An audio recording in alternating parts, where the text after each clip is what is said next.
The Constitution tells us what to do when power goes too far. And the First Amendment is the literal blueprint. And honestly, it's the one that we forget how to use. So I'm going to tell you what the amendment actually says, and then I'm going to break it down into everyday language so that you can listen for the instructions that the people, flawed as they were, left for us in case the government that they set up starts going off the rails. So here's what the First Amendment actually says. Congress shall make no law respecting an establishment of religion or prohibiting the free exercise thereof, or abridging the freedom of speech, or of the press, or the right of the people peaceably to assemble, and to petition the government for a redress of grievances. That's 6 rights in one amendment, and none of them are passive. These were instructions written by people who had just fought a war to get out from under a king who controlled everything. Speech, press, religion, public gatherings, complaints, all of it was monitored and punished. So they flipped the script. They built a system where power flows from the people up, not from the top down. And the First Amendment, that was their blueprint for what we're supposed to do when the people in power start acting like kings again.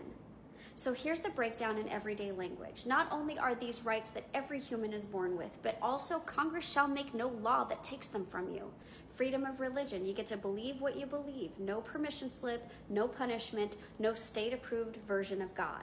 Freedom of speech, say it loud. Even if it rattles cages, especially then. They have no say over when you can speak up, where you can speak up, or how you can speak up. Freedom of the press. Truth matters, even when it's messy, even when it makes the powerful squirm.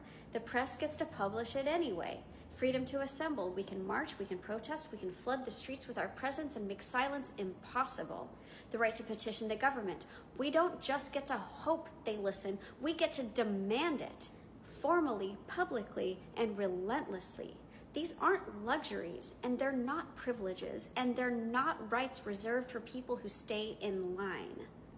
They're your emergency tools for when government goes off the rails. So when you look at the First Amendment like this, not as a line on a page, but as a set of tools, you start to see a pattern. Believe, speak, publish, gather, demand. It's a ladder of civil action. It's the people's game plan for what to do when power goes too far.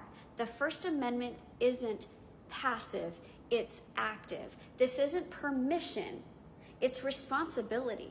And right now in 2025, when books are banned, protests are criminalized, and reporters are silenced, it feels like that moment is here.